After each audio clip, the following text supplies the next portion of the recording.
உலகத்தின் பல்வேறு பகுதிகளில் இருந்து ஈக்களை போல் மொய்த்துக் கொண்டிருக்கக்கூடிய கஅபத்துல்லாஹ்வை மொய்த்துக் கொண்டிருக்கக்கூடிய ஹாஜிமார்களே, நீங்கள் யார்? அல்லாஹ் ஜல்ல ஷானஹு தஆலா தன்னுடைய இல்லத்திற்கு உங்களை விருந்தினர்களாக அல்லாஹ் அழைத்திருக்கிறான். வரலாற்றிலே ஒரு நிகழ்வு நம்முடைய சிந்தனைக்குரியது. ஹஜ்ரத் உமர் ஃபாரூக் ரலியல்லாஹு தஆலா அவர்கள் ஒரு தடவை உம்ராவிற்காக வேண்டி அவர்கள் பயணித்து சென்ற பொழுது நபி ஸல்லல்லாஹு அலைஹி வஸல்லம் அவர்களிடத்திலே தன்னுடைய பயணத்தை பற்றி சொல்கிறார்கள்.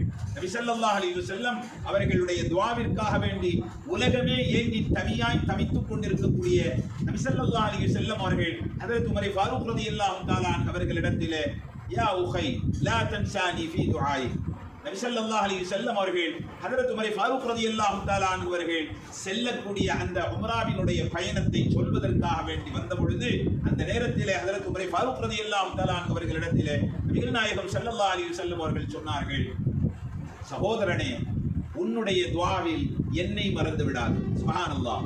உலகமே நபி ஸல்லல்லாஹு அலைஹி வஸல்லம் அவர்களுடைய துஆவிற்காக வேண்டி ஏங்கி தவிக்குகிற பொழுது ஃபாரூக் ரலியல்லாஹு தஆலா அவர்களிடத்திலே நபி ஸல்லல்லாஹு அலைஹி வஸல்லம் அவர்கள் துஆவிற்காக வேண்டி அவர்கள் வேண்டிக் கொள்கிறார்கள் என்று சொன்னால் நீங்கள் எப்படிப்பட்ட தியாக பயணத்தை மேற்கொண்டிருக்கிறீர்கள், நீங்கள் தற்பொழுது இருக்கக்கூடிய இடத்தின் மகத்துவம் எப்படிப்பட்டது என்பதை ஹாஜிமார்களே நீங்கள் தயவு செய்து உணருங்கள்.